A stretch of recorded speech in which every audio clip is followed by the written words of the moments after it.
cuestiones vinculadas al arte, ¿no? Contanos bien cómo empezaste a conectarte con la pintura, porque tenés muchas cosas realmente a hacer. Sí, hasta yo me perdí de todo. Bueno, con la pintura desde muy chiquito, la verdad que, no sé, 4 o 5 años ya empecé a dibujar, a pintar, a agarrar, o sea, me gustaba encerrarme en mi cuarto, por ejemplo, y me quedaba horas ahí dibujando, pintando, y bueno, como que mi viejo vio una veta ahí artística y yo creo que eso fue lo más positivo que me estimuló mi viejo a meterme a estudiar dibujo, ¿no? O sea, fue como un regalo que me hizo, si se quiere, como para que yo me organice en lo que es las artes plásticas de alguna manera. Y bueno, a partir de ahí empecé a transitar por diferentes academias, a partir de los 6, 7 años más o menos, hasta los 13, 12, 13. ¿Y qué sentías al dibujar? Y la verdad que en la época de la infancia no tendría conciencia realmente lo veía como un juego, digamos, algo totalmente lúdico en el cual entraba como en una especie de túnel y ahí me perdía, ¿no? Me olvidaba del mundo, de la comida, de mi vieja, de todo, de mis hermanos. O sea, para mí es como un momento de meditación, ¿no? O sea, yo hoy en día lo veo así, como un momento trascendental de meditación. ¿Y esa misma sensación que tenías de chico, vos sentís que la guardás en tu interior y es la misma del hoy, o qué cambios ves? Y por ahí los cambios que veo es que hay más conciencia del momento. O sea, cuando era chico obviamente que lo hacía como naturalmente, impulsivamente. Ahora, si bien, digamos, es natural obviamente también los momentos de inspiración, que son como espontáneos y genuinos, hay una idea, digamos, también de como relajante o de meditación, de entender ese momento como algo único y que no se compara con nada. O sea, hay como una conciencia. Yo creo que esa es la diferencia de lo que sería de la etapa de chico a ahora, ¿no? Y en el momento de empezar a crear, ¿vos te propones crear algo o te surge? Contanos bien cómo es la creación, tanto en lo que es pintura, escultura, sí, o en escribir. Claro. Yo creo que básicamente lo que siento cuando creo es algo totalmente espontáneo.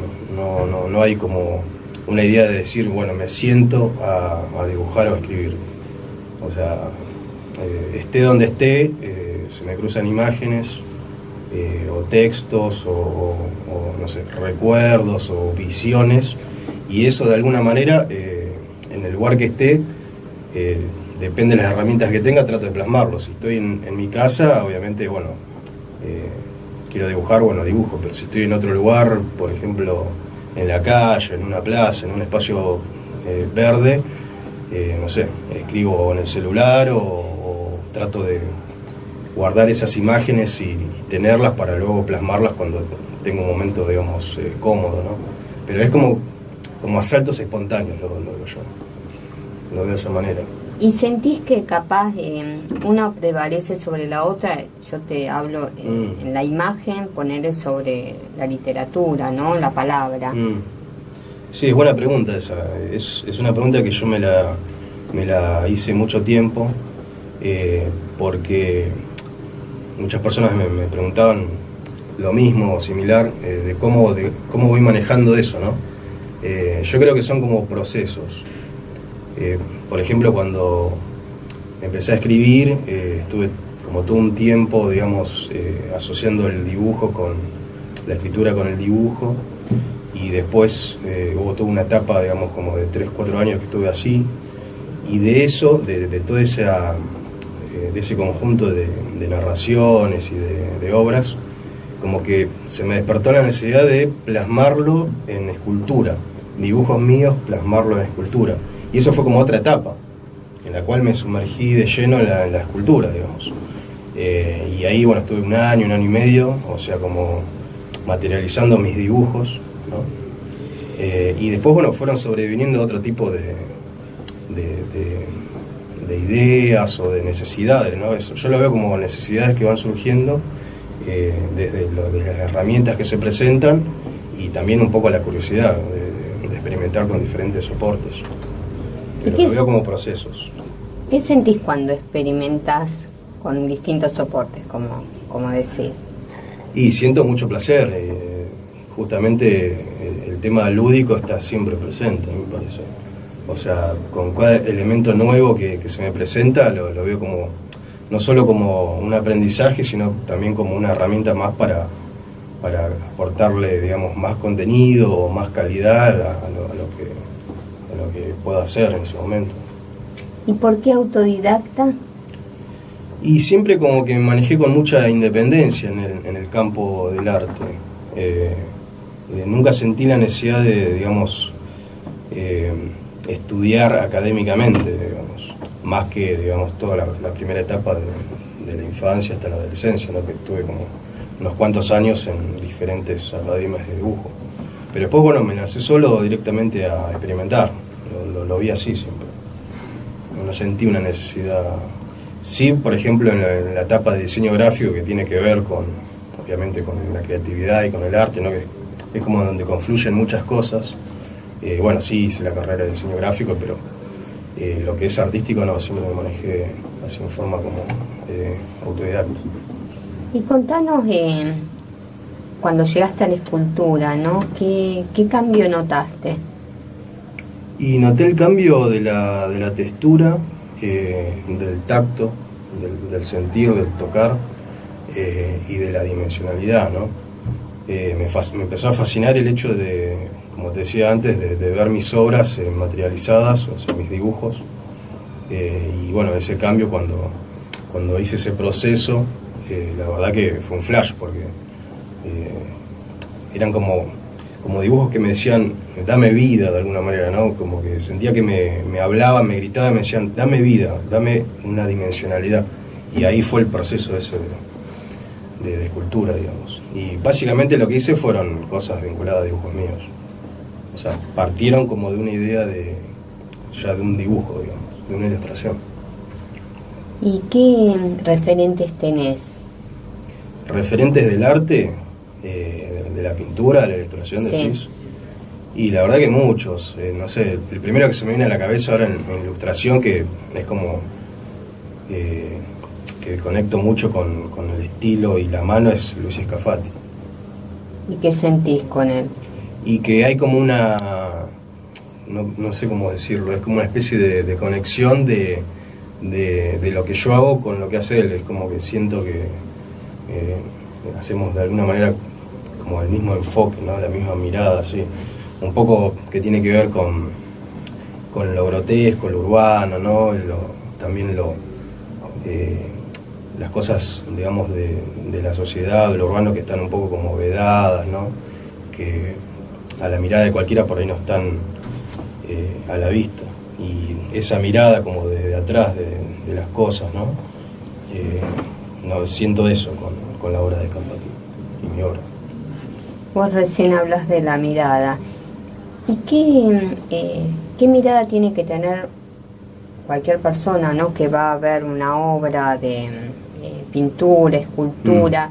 ¿Es necesario que tenga una formación, ¿no? artística, o qué se para frente a la obra y qué el artista, qué espera encontrar en ese espectador y el espectador en la obra?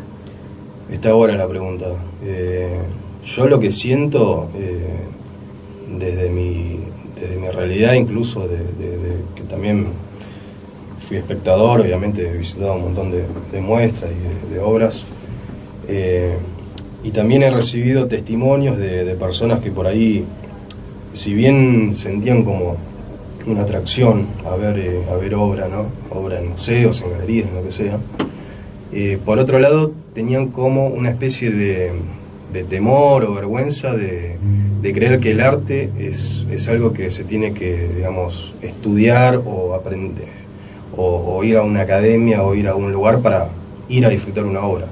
Para mí, la idea es ir abiertamente y dejarte llevar por lo que te sientas de la obra como primer impacto.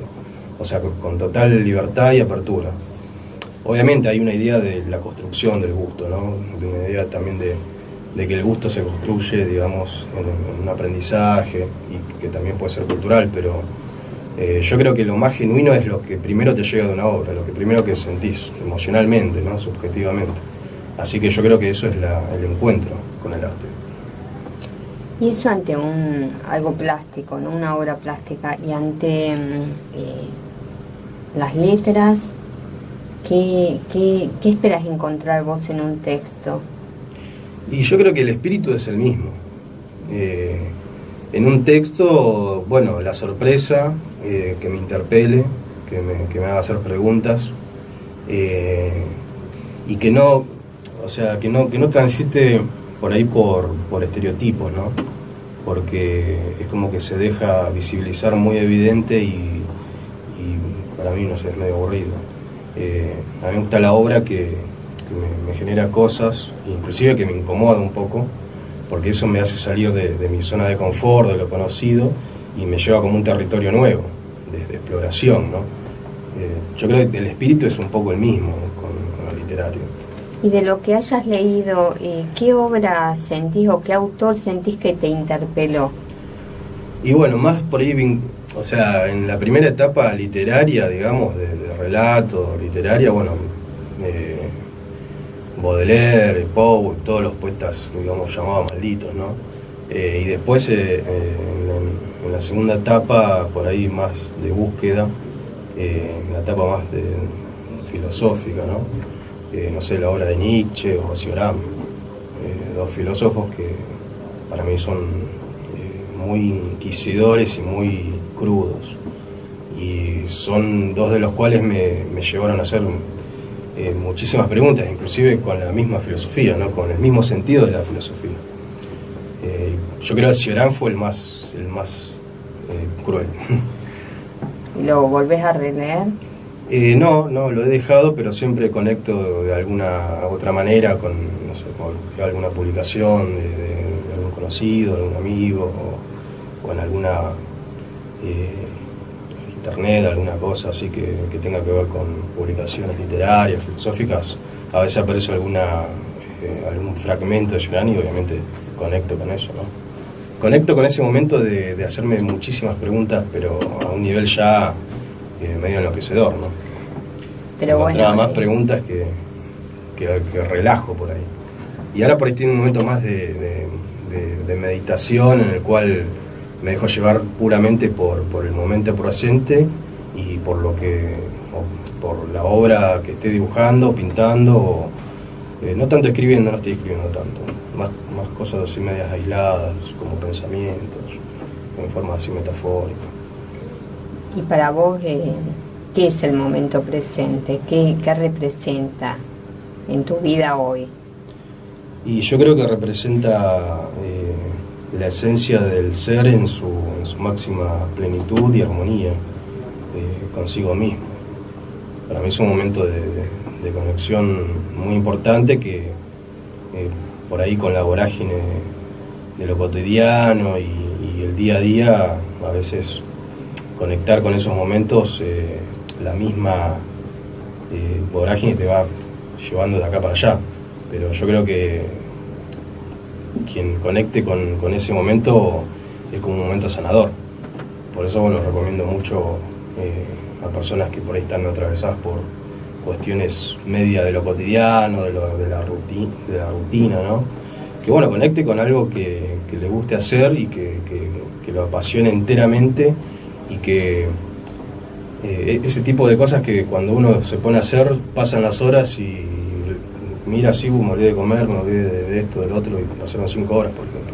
Eso creo que es la pura... Es como que te permite hacer catarsis, ¿no? También, sí, es como todo junto. Es como catarsis, meditación, es como una retroalimentación constante en ese momento, con uno mismo, ¿no? Y con la obra o con lo que esté haciendo. Vos recién decías que ahora no estás escribiendo mucho. No. Pero cuando escribías, ¿no? ¿Qué características tenía? ¿Qué ejes? Y cuando escribía, la última vez que escribí, la etapa, quiero decir, que más escribí fue por ahí cuando estábamos con en el taller de Ramponelli, que fue como una etapa muy rica, muy nutritiva a nivel, digamos, estímulo, ¿no? Porque bueno, era una gran mesa en donde había muchos poetas, narradores, y bueno, había como una intensidad en la escritura, y bueno, que obviamente se fue extendiendo, pero por ahí la carga que tenía en ese momento se fue derivando para otro tipo de estilos, ¿no? De lo que escribía en esa época fue como mitigando un poco hacia otros géneros. Había como una carga muy oscura, y bueno, fui como abordando otros tipos de géneros, ¿no? Me fui como diversificando un poco más, digamos. Contanos acerca de este encuentro que estás haciendo con Víctor Dabove. ¿Cómo surgió? Wow. Y bueno, ¿quiénes fueron? Sí, la verdad que bueno, el encuentro con Víctor fue muy interesante porque yo lo conocí en una época que hacía una revista que se llamó Grupo de Faena, que bueno, vos la mencionaste, y bueno, tenía varias columnas, varias secciones, y una era la de cine, que bueno, abordábamos todo lo que es cine de Europa del Este, ¿no? Cine europeo mucho, y también de autores independientes. Y bueno, yo lo conocí a él a través de una amiga en común, y bueno, lo invité a hacer una nota, y bueno, ahí como que se desarrolló una amistad, y bueno, nos seguimos conectando en eventos, en muestras, etcétera, hasta que finalmente, bueno, el año pasado, cuando hicimos con uno el corte en Morón, bueno, asistió abiertamente, y bueno, como que bueno, fuimos forjando una amistad, ¿no?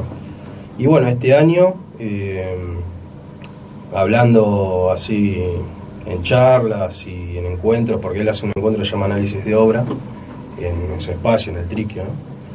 Y bueno, me dijo que le gustaría mucho poder hacer algo en ese espacio, algo literario, audiovisual, con diferentes, digamos, disciplinas del arte, ¿no? Y bueno, me propuso hacerlo juntos. Y bueno, así surgió Encuentro de Creadores, que bueno, ya es el segundo encuentro. El sábado fue el segundo ciclo, digamos, que fue bueno, un éxito total. La verdad que estamos muy contentos porque fueron muchos artistas, y la verdad que cada uno expresó desde su lugar diferentes sensibilidades, y eso a la gente como que lo fue sintiendo y lo fue viviendo de una manera muy cálida. Así que bueno, el Encuentro de Creadores ¿en qué se basa? Contanos. Y se basa en encontrarnos, la idea de compartir un momento artístico, literario, poético, en donde el artista y el espectador, yo creo que se diluye la idea de esa jerarquía o esa diferenciación, ¿no? Y eso, bueno, los asistentes, los espectadores lo sienten y lo transmiten. Una idea más descontracturada de encuentros literarios, en donde hay un poco de todo, ¿no? Un poco de humor, mucha charla, muchos tragos también, comida, y bueno, todo eso es como un gran composé de cosas, y que bueno, realmente es un momento muy agradable que se vive en cada encuentro. Y el sábado fue increíble, la verdad que estuvo excelente. ¿Cada cuánto lo hacen? Y lo hacemos cada 2 meses. ¿Y es fácil, resulta fácil hacer un evento como ese? Sí y no. O sea, vos te referís a la convocatoria. Sí, a la convocatoria y todo. Claro. El tema del lugar, ¿no? Bueno, el lugar es el espacio taller de Víctor Dabove, que es en el piso de arriba, que bueno, lo ambientó como para hacer eventos. Y bueno, el tema de la convocatoria lleva obviamente su tiempo, su trabajo convocar a cada uno de los artistas, hablar con cada uno. La mayoría son artistas que ya conocemos, que son amigos nuestros, o conocidos de conocidos, pero obviamente que siempre se van sumando nuevos artistas, en la disciplina que sea, obviamente. Y obviamente sí, lleva un trabajo de juntarse por ahí, si alguno de ellos va a hacer alguna performance, juntarse previamente, hacer algún pequeño ensayo, o que vengan al espacio a conocerlo para que se sientan, digamos, familiarizados con el espacio. Y bueno, después está el tema de la difusión, que bueno, es un tema que hay que estar a full las 24 horas, hablando con la gente, conectando, publicando, difundiendo la obra de los artistas, para que haya también toda una retroalimentación también con la gente, ¿no? Así que yo diría que da trabajo, pero no lo vería como trabajo, sino como un placer de hacerlo, ¿no? Porque tiene que ver también con la comunicación con el otro. Y así como tiene que ver con esa comunicación, el día del evento en sí, nos encontramos todos y bueno, se arma una gran fiesta. Qué lindo. La idea de compartir y de unirse, ¿no? Eso está muy bueno. Sí, eso está muy bueno. Sí. Contanos también del emprendimiento Arcón de Rad. Sí, el Arcón, bueno, surge este año. Ya tenía como una idea, así empecé a vislumbrar una idea el año pasado. Y bueno, el Arcón tiene que ver con la fusión de varias de mis pasiones, o sea, por un lado los libros, por otro lado el dibujo, la pintura, y bueno, por otro lado todo, digamos, el concepto de lo fantástico, ¿no? De lo metafísico. Y por el lado de los libros, la encuadernación, algo que siempre me gustó. He hecho otros experimentos con encuadernaciones, con packaging, en una etapa más vinculada a lo musical, ¿no? Tenemos una productora y editamos discos de artistas independientes, ¿no? Músicos. Ya venía de esa etapa, experimentando con la encuadernación de alguna manera. Y bueno, surgió la idea del Arcón y en enero lancé el emprendimiento, en donde bueno, lo que genero son cuadernos artesanales, artísticos únicos, o sea, es como cada cuaderno es una obra en sí misma, no hay dos iguales, y eso es como algo muy interesante porque siento la idea de que la persona que se lleva un cuaderno mío es como que se completa la obra, ¿no? Porque la tiene solamente él, algo que genere yo. Claro, y si le gustó a esa persona es porque era para esa persona. Y bueno, se genera eso tan especial y la verdad que es muy gratificante. ¿Dónde los oyentes pueden conectarse con vos para ver esas obras y bueno, si quieren comprarlas? Sí, cómo no. Se pueden conectar con mi Facebook, Ilustraciones Urbanas, o si no, Arcón de Rad, directamente en Facebook. Hay una página y también tengo una página web que es arconderrad, wordpress.com. Si tuvieras que definirte con una palabra, sos tan multifacético que... Wow, qué difícil. Fíjate, a ver qué palabra elegirías. Qué pregunta. Creo que me la han hecho en alguna oportunidad. Y yo creo que podría decir, me cuesta una, pero no sé, curiosidad, curioso, por no decir inquieto, curioso. Y búsqueda. ¿Tenés algún nuevo proyecto que tenés pensado hacer? Y por el momento no, fortalecer obviamente mi emprendimiento, que bueno, voy siendo invitado en diferentes también eventos a exponer, ¿no? la obra del Arcón, y con Encuentro de Creadores, fortalecerlo este año, que posiblemente para diciembre hagamos un cierre con todo, ¿no? Cerrando el año también, y dándole a full a estos dos emprendimientos. Bueno, por este Marcelo, año. muchas gracias por haber estado en Noticias Día por Día y el espacio queda abierto para cuando quieras. Bueno, muchas gracias, Claudia, por la invitación, y bueno, vos también estás invitada cuando quieras a Encuentro de Creadores a presentar tu obra, obviamente. Muchas gracias. Gracias.